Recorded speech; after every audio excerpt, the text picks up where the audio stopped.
Hey, what's up everybody? It's OC. And I'm here to bring you the season finale of the Confusion Records. Amidst all this coronavirus stuff going on, people are being distracted from a lot of other things too. And I want to help keep that on people's minds as well. They'd like to be able to take a subject and use that to be able to keep the people from seeing what they really need to see. So I'm going to bring you a little bit of information about the virus, but not much. But I'm going to bring you a lot more information in this season finale about things that they're trying to do while all of this stuff is going on. Stay vigilant, folks, and please prepare with anything you can for what may come.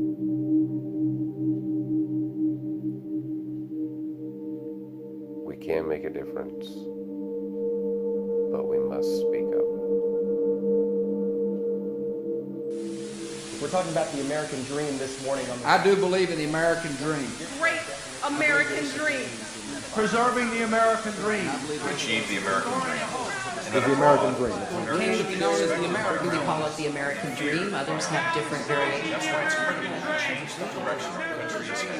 From the time we're very little, we're all told about how everyone can pull themselves up by their bootstraps and achieve the American dream. A term weaponized by propaganda master Edward Bernays in order to sell us shit that fewer and fewer people can even begin to afford today. And Edward Bernays was really pivotal. He's basically the guy that's totally responsible for making society go down the toilet. Because the 1950s version of the American dream that was hatched was installed in our society using Edward Bernays' manufactured consent tactics. He took the focus off what you need and took the focus and made it on what you desire. Well, how do you like it? There's only one word for it. What we know today is modern day consumerism. Terrific. Large-scale production requires a vast number of consumers. Cities provide a concentrated market that makes our economic system possible.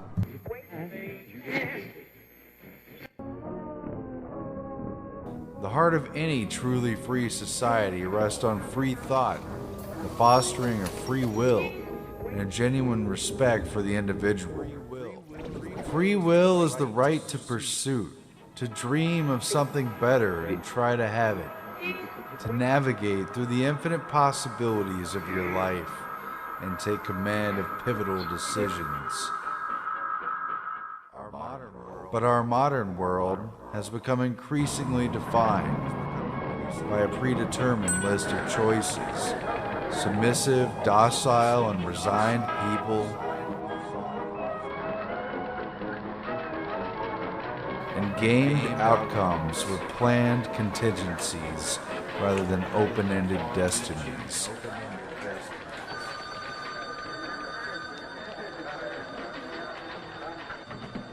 Coke or Pepsi, Target or Walmart, CNN or Fox, Republican or Democrat, Mac or PC. The limitless has become compressed into the increasingly limited. A, B, C, or D, small, medium, or large, paper or plastic, packaged. 500 channels, but nothing's on. A house loan, a car loan, a student loan, a student loan with 3.9 APR financing, 4.9 APR. Bonus points for bonus purchases. Offers, options, selections, some restrictions apply. Offers, options, selections. See store for details. What the hell happened? When did freedom get replaced by freedom of choice? What was once about self-reliance, the spirit of the individual, and building a meaningful world around yourself, even in the face of adversity, is today controlled by social engineers and scientific experts. Tweaked, refined, bleached, and processed. 5-second sound bites, obsessive labeling and categorization, choosing sides, big data analyzed in real time, GPS location, how strongly you agree/disagree with the direction the country is going in the latest Bloomberg politics poll, how many adjectives it takes to order your coffee in the morning, LOL, OMG, LMAO, WTF, etc., hashtag buzzwords in less than 140 characters.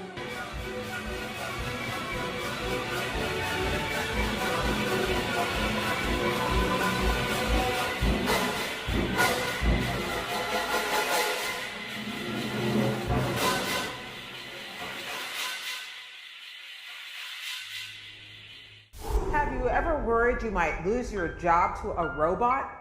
I have. Could well happen with advances in artificial intelligence, or AI.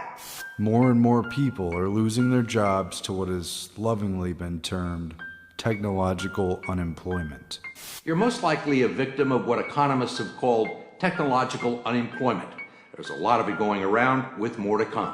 Corporate profits are back, business investment in hardware and software is back higher than it's ever been. What's not back is the jobs. And you think technology and increased automation is a factor in that? Absolutely. Automation. Robots.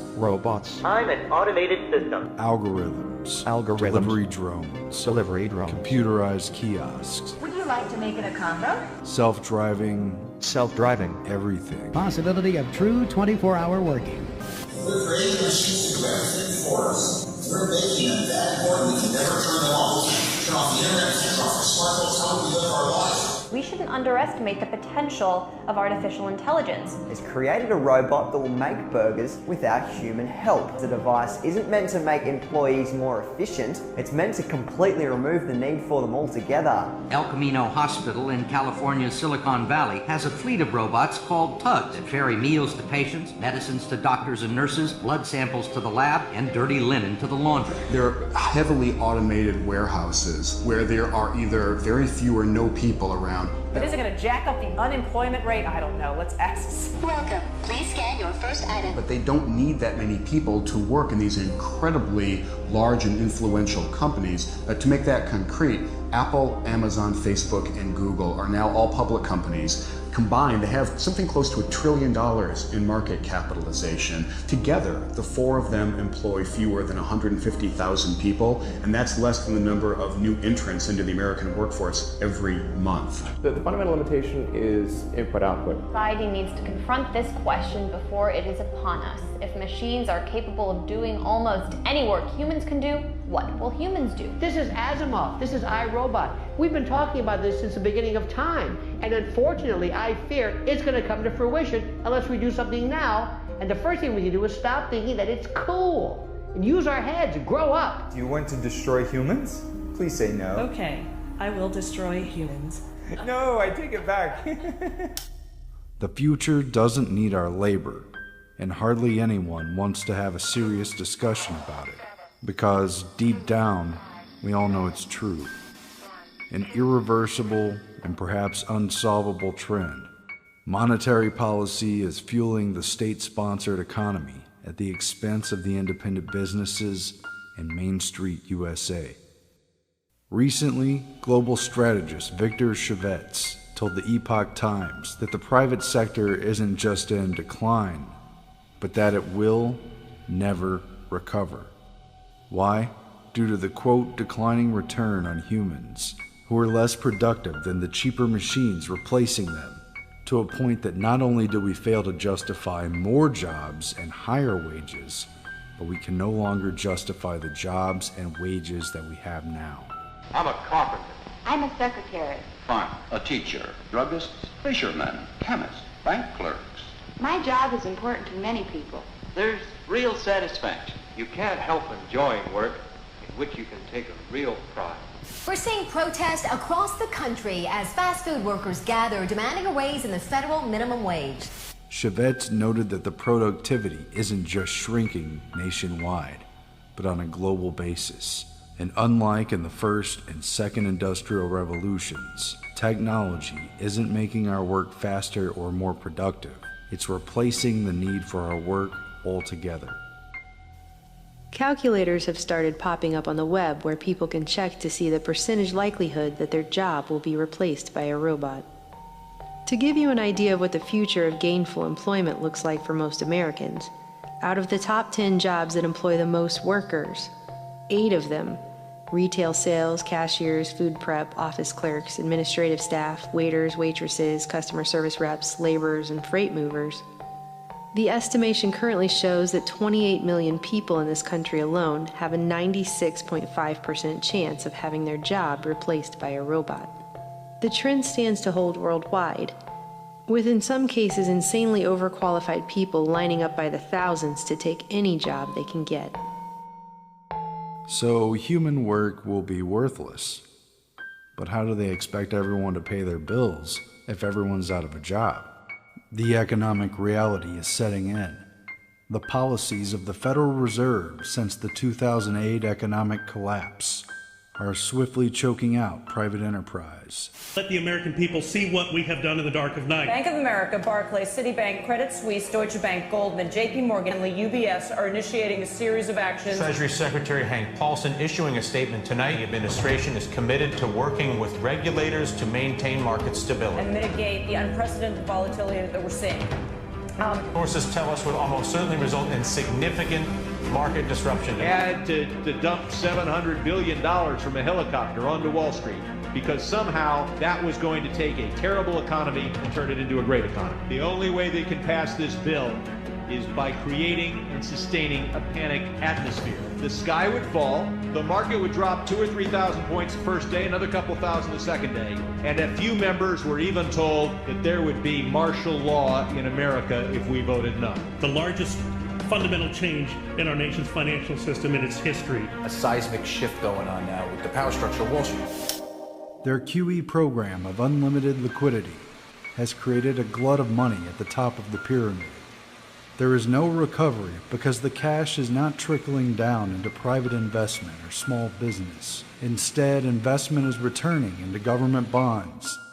Victor Chavez warns, quote, "The state will just take over. It's only a question of how." And if you were dominated by the public sector, then investment in the traditional sense is no longer possible. In the business cycle theory, as Chavez explains, money and credit are abundant. Businesses invest and expand. They hire people, and consumption picks up. Profits can then return, and the economy at large can improve. But if the private sector never recovers, then investors will have nowhere else to turn but the state, and the entire vine withers. Only central bank intervention or government stimulus programs are important. Let me make it clear that the bank will take care of our needs. Now, the question is, do we all work for central bankers? That's what I want to address to our guest tonight. But aren't we all just living and dying for what the central banks do? We are absolutely slaves to central banks. In this day and age, it's easier to start a new war than to forgive debt, thanks to the banks sitting at the top of the pyramid.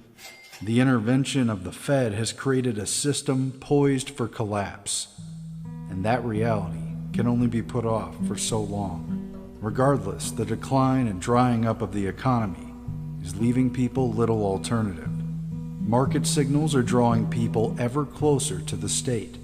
The outcomes of the next 10 to 15 years could be quite dramatic, he said. During that time, the economy will shift more and more to being based around the enterprise of the state and taking care of the entire population, which often sounds good on the way in the door, but tends to produce the worst traits of corruption, mismanagement, and inefficiency. From there, we already know the end result. Right to the boring man, all the humanity. This is a generation being conditioned to accept life under the care of government. Victor Chavez said the biggest theme is a declining return on humans, the replacement of humans, biotech, the augmentation of humans, and opium for the people, like computer games and gambling. People are being sold out, written off, distracted, dulled, subdued. and ultimately dehumanized, sent off in a dream as a new reality takes over and drifts a soft blanket over the once vibrant species of humanity. No one's going to have a job in the world, and it's just going to be the Davos elite, and we're just going to have a good time, and everyone else is going to be rioting or some stereotype like that.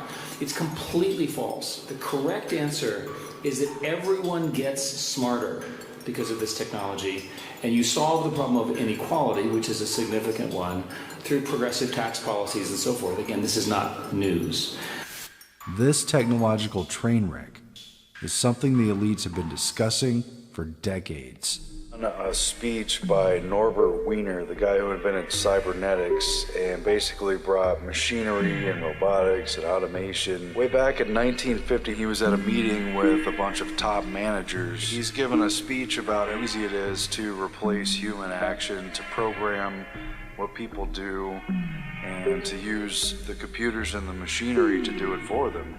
He says this elimination obviously could lead to great unemployment. I'm not only talking of overall labor, I'm talking about white-collar labor too, and really cutting into the economic backbone of ordinary people. This is in 1950. He already knows that these machines are not limited by relatively simple matters, that they're going to get more and more sophisticated, and that there's really very little that regular people can do that machines can't do in replacing them. Everything that we're doing is replaceable. But the discussion has come to a head in the last few years. This video is about what the elites running the system are talking about doing with us.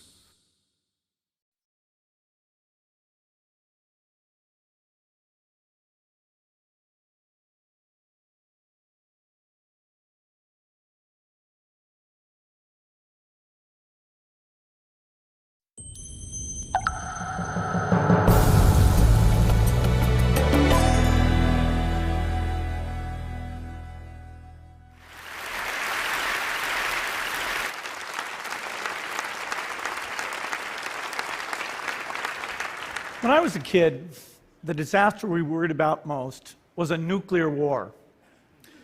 That's why we had a barrel like this down in our basement, filled with cans of food and water. When the nuclear attack came, we were supposed to go downstairs, hunker down, and eat out of that barrel.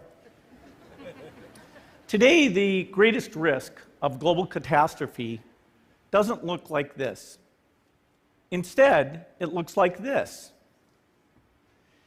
If anything kills over 10 million people in the next few decades, it's most likely to be a highly infectious virus rather than a war. Not missiles, but microbes. Now, part of the reason for this is that we have invested a huge amount in nuclear deterrence, but we've actually invested very little in a system to stop an epidemic. We're not ready for the next epidemic. Let's look at Ebola. I'm sure all of you read about it in the newspaper. Lots of tough challenges. I followed it carefully through the case analysis tools we use to track polio eradication. And as you look at what went on, the problem wasn't that there was a system that didn't work well enough. The problem was that we didn't have a system at all. In fact, there are some pretty obvious key missing pieces. We didn't have a group of epidemiologists ready to go who would have gone, seen what the disease was, see how far it had spread. The case reports came in on paper. It was very delayed before they were put online, and they were extremely inaccurate. We didn't have a medical team ready to go. We didn't have a way of preparing people. Now, Médecins Sans Frontières did a great job orchestrating volunteers, but even so, we were far slower than we should have been getting the thousands of workers into these countries. And a large epidemic would require us to have hundreds of thousands of workers. There was no one there to look at treatment approaches, no one to look at the diagnostics, no one to figure out what tools should be used. As an example, we could have taken the blood of survivors, processed it, and put that plasma back in people to protect them. but that was never tried. So there was a lot that was missing, and these things are really a global failure. The WHO is funded to monitor epidemics, but not to do these things I talked about. Now in the movies, it's quite different. There's a group of handsome epidemiologists ready to go. They move in, they save the day, but that's just pure Hollywood. The failure to prepare could allow the next epidemic to be dramatically more devastating than Ebola. Let's look at the progression of Ebola over this year. About 10,000 people died, and nearly all were in the 3 West African countries. There's 3 reasons why it didn't spread more. The first is there was a lot of heroic work by the health workers. They found the people and they prevented more infections. The second is the nature of the virus. Ebola does not spread through the air. And by the time you're contagious, most people are so sick that they're bedridden. Third, it didn't get into many urban areas, and that was just luck. If it had gotten into a lot more urban areas, the case numbers would have been much larger. So next time, we might not be so lucky. You can have a virus where people feel well enough while they're infectious that they get on a plane or they go to a market. The source of the virus could be a natural epidemic like Ebola, or it could be bioterrorism. And so there are things that would literally make things 1,000 times worse. In fact, let's look at a model of a virus spread through the air like the Spanish flu back in 1918. So here's what would happen. It would spread throughout the world very, very quickly. And you can see there's over 30 million people die from that epidemic. So this is a serious problem. We should be concerned. But in fact, we can build a really good response system. We have the benefits of all the science and technology that we talk about here. We've got cell phones to get information from the public and get information out to them. We have satellite maps where we can see where people are and where they're moving.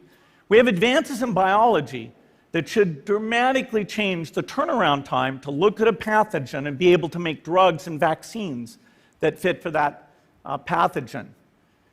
So we can have tools, but those tools need to be put into an overall global health system, and we need preparedness. The best lessons, I think, on how to get prepared are, again, what we do for war. For soldiers, we have full-time waiting to go. We have reserves that can scale us up to large numbers. NATO has a mobile unit that can deploy very rapidly. NATO does a lot of war games to check, are people well trained? Do they understand about fuel and logistics and the same radio frequencies? So they are absolutely ready to go. So those are the kinds of things we need to deal with an epidemic. What are the key pieces? First is we need strong health systems in poor countries. That's where mothers can give birth safely, kids can get all their vaccines, but also where we'll see the outbreak very early on. We need a medical reserve corps, lots of people who've got the training and background who are ready to go with the expertise. And then we need to pair those medical people with the military, taking advantage of the military's ability to move fast, do logistics, and secure areas. We need to do simulations, germ games, not war games, so that we see where the holes are. The last time a germ game was done in the United States was back in 2001, and it didn't go so well. So far, the score is germs 1, people 0. Finally, we need lots of advanced R&D in areas of vaccines and diagnostics. There are some big breakthroughs, like adeno-associated virus, that could work very, very quickly. Now, I don't have an exact budget for what this would cost, but I'm quite sure it's very modest compared to the potential harm. The World Bank estimates that if we have a worldwide flu epidemic, global wealth will go down by over $3 trillion, and we'd have millions and millions of deaths. These investments offer significant benefits beyond just being ready for the epidemic. The primary health care, the R&D, those things would reduce global health equity, and make the world more just as well as more safe. So I think this should absolutely be a priority. There's no need to panic. We don't have to hoard cans of spaghetti or go down into the basement. But we need to get going because time is not on our side. In fact, if there's one positive thing that can come out of the Ebola epidemic, it's that it can serve as an early warning, a wake-up call to get ready. If we start now, we can be ready for the next epidemic. Thank you.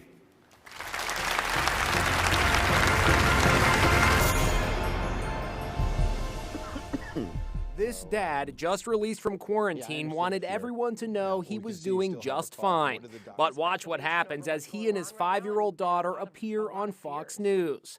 It is contagious, but the death rate is pretty low. Frank Wusinski and little Annabelle spent 2 weeks in quarantine after returning from Wuhan, China, where his father-in-law died of coronavirus. Excuse me. Now, Frank can't stop coughing, so he takes a swig from his daughter's water bottle, hands it back, and she continues to drink from it. Uh-oh. The cough, probably just nerves. He appeared on TV to reassure people about coronavirus, but it backfired because of that coughing fit. Frank, thank you. Video of the interview is going viral amid worldwide anxiety as the coronavirus spreads across the globe. Epidemiologist Dr. Saira Madad says 40% to 60% of Americans may contract coronavirus, many of whom will show no symptoms. 40 to 60% of us, that sounds crazy. I mean, should we all be freaking out at this point? The majority of the cases are going to be mild. We will obviously have a number of severe cases and then even a smaller percentage of that are going to be in the critical range. It's Free Fall Friday on Wall Street as worldwide markets continue to tank in the wake of the global health crisis. It's the 7th straight day of big losses, the worst since the financial crisis of 2008, as investors fear the coronavirus could lead to a recession. There's a saying on the floor of the New York Stock Exchange. The mouse is yelling, "Keep the cheese, just let me get out of the trap." And that seems to be what's happening. People are selling and running away. The Pope canceled all Friday appearances amid speculation he may have contracted coronavirus. The Vatican continues to insist he has a slight indisposition. The Korean boy band BTS canceled the opening concerts of their world tour. And CBS has temporarily suspended production of season 33 of The Amazing Race as a precaution. The late-night comics still found a way to make us laugh in the face of the crisis. Plague! Plague! A righteous cleansing to punish man for his lust and vanity. My purpose is to make sure that all of this information is not lost or deleted. 因为我们是不知道官方什么时候会把什么帖子删掉的，所以我们都是在跟官方比速度。我们要保存我们的个体的记忆也好，或者是一种集体的记忆也好。 Voices like these from Chinese citizens are very rare. People who are willing to speak out about the government's attempts to control news about the deadly coronavirus. They ask to remain anonymous because what they're doing could put them and their families at great risk. But these people are part of a new wave of Chinese citizens fighting to get the message out in a country that aggressively censors information. 我们有权利说话，然后我们也有权利记下来。 Accounts or messages like these calling for free speech are quickly scrubbed from the internet. Or videos like this, showing people frustrated about life under lockdown.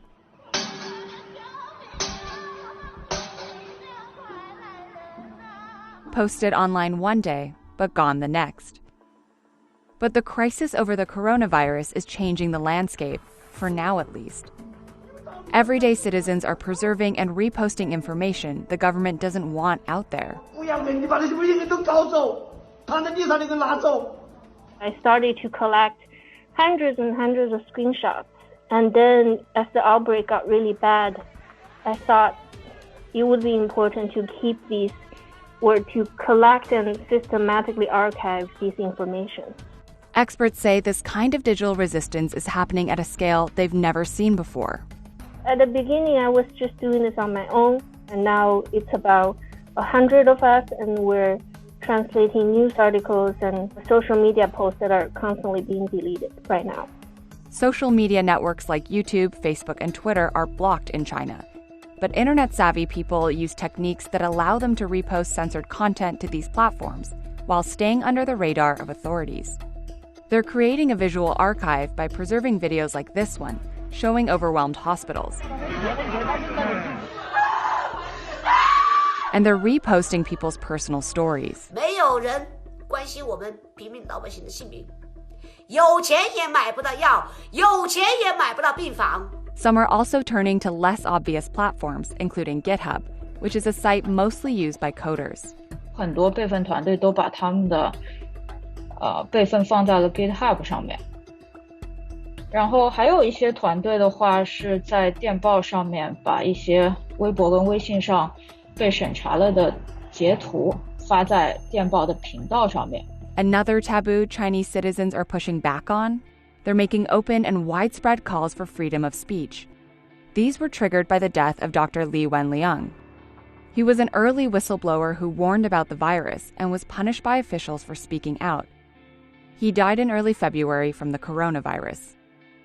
Right after his death, the hashtag I Want Freedom of Speech started to trend on Weibo, a Chinese social media site. Then it was quickly censored by the government. 就在李文亮医生去世那天晚上，整个微博上就好像所有人都突然意识到说言论自由很重要，然后我们要说话。 The censorship that followed just further kind of galvanized us and made us feel that really the government was prioritizes censorship and suppressing free speech rather than acknowledging that they've made a mistake in arresting him. Dr. Li's become an icon in the online fight for freedom of speech between censors and citizens. So who's winning? For now, citizens are staying a step ahead of the authorities. But a renewed government crackdown could test the strength of this digital resistance. Why is it that we give China such an easy pass? In the 14.5 years I've lived in China, I've seen China grow incredibly. Impressive cities, amazing skyscrapers, the infrastructure, the high-speed rail, the quality of life for your average citizen, at least in the cities, improve greatly. China's the kind of place that if you go there, you'll be blown away at first by what you see.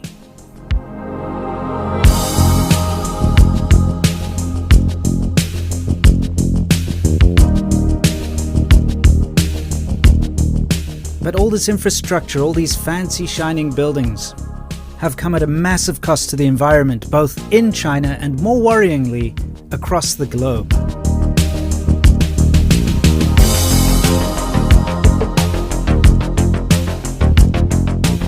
You see, it's easy for those living in the cities of China or abroad to turn a blind eye to China destroying its own environment, decimating the wildlife and making 70% of arable land contaminated, rivers too.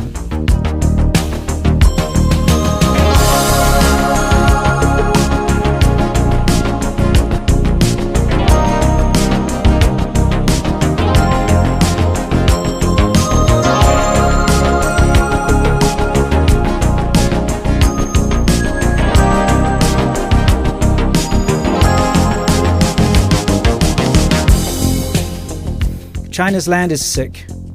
Pollution during the winters around the country, especially up north, is so horrendous that masks must be worn and all homes use air purifiers. Trust me, I've been there, I've seen it, I've lived it. There have been times when I've visited Beijing and Tianjin where the air literally burned my eyes and lungs. But sure, whatever. China is growing and what they do within their borders is their business, right? Wrong. China has for decades now been having severe and detrimental impacts on the rest of the world. And we will start with the environment. Let's talk about how China single-handedly caused a massive hole in the ozone layer.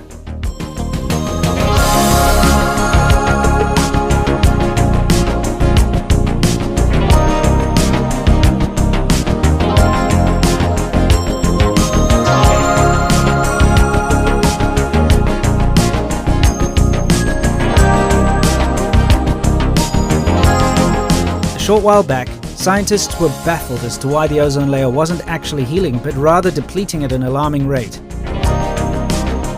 They managed to trace the source back to the eastern coast of China, surprise, surprise, where clandestine factories were using banned chemicals, which of course was leading to this disastrous attack on the ozone layer. Okay, but why is this China's fault? Because it is China's fault. Simple. The inability of the government to enforce even the most basic laws and rules to prevent the use of these very well-known and internationally banned chemicals is incredibly common.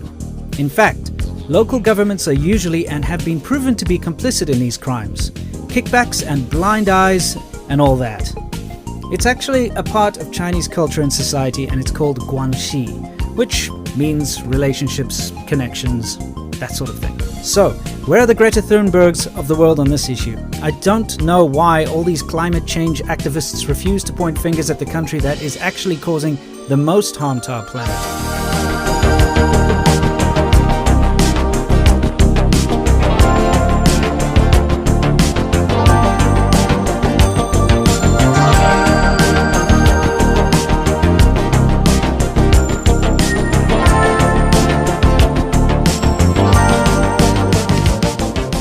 We keep applauding the massive rise, fast infrastructure and raising of millions out of poverty, but ignoring the fact that the CCP is the reason why those people were plunged into poverty in the first place.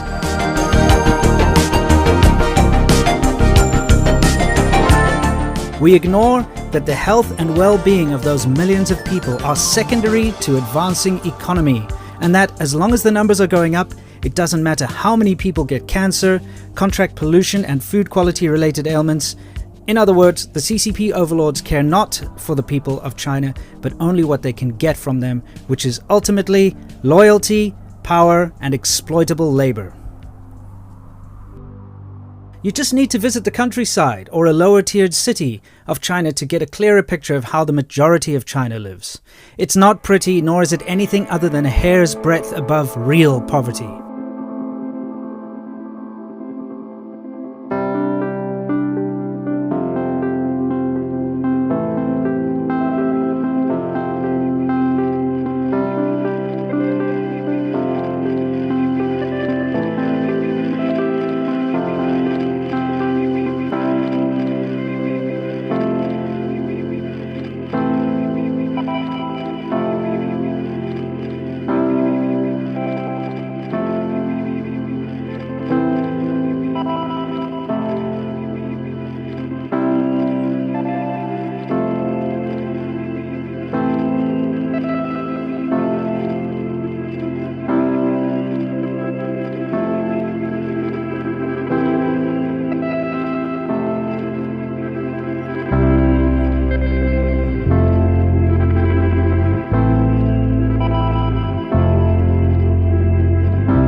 Ozone layer aside, China has completely outfished the waters off the coast of China, and so their fishing trawlers must seek alternatives.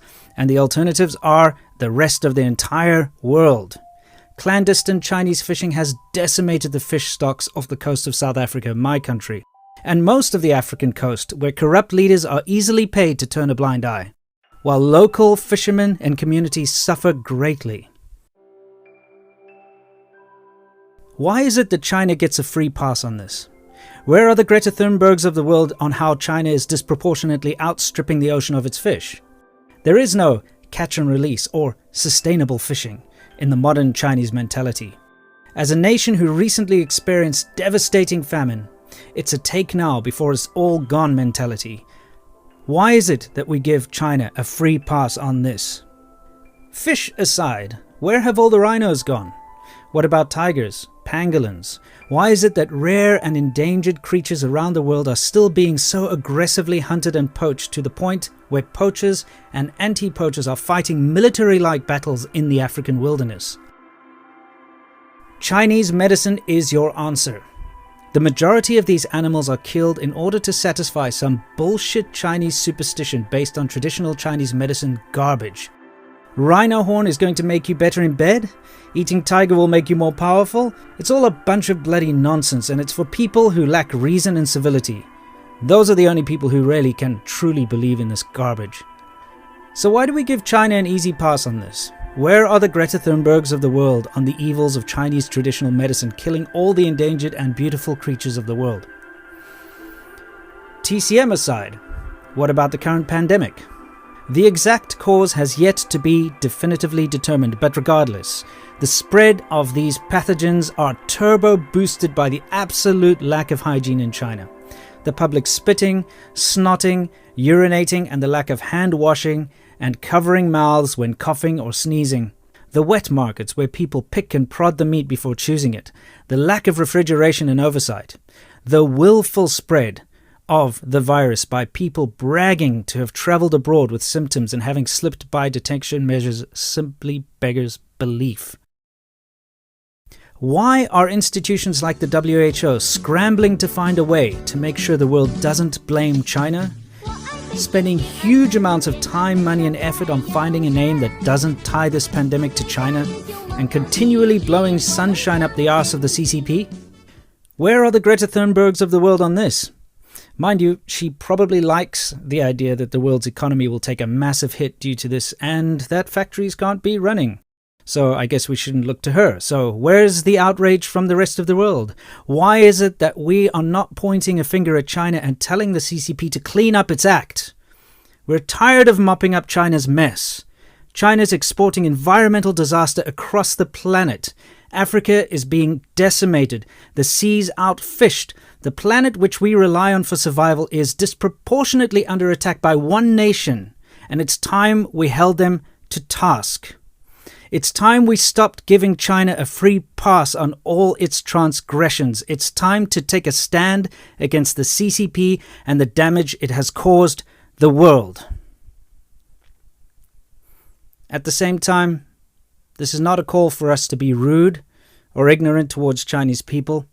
The majority of them have been railroaded into this by their corrupt and incompetent leadership. It's the CCP who is our enemy here, and they're the ones we have to focus on and hold to task. Thank you for watching. I can't wait to see you in the next one, and until then, you know the drill. Stay awesome.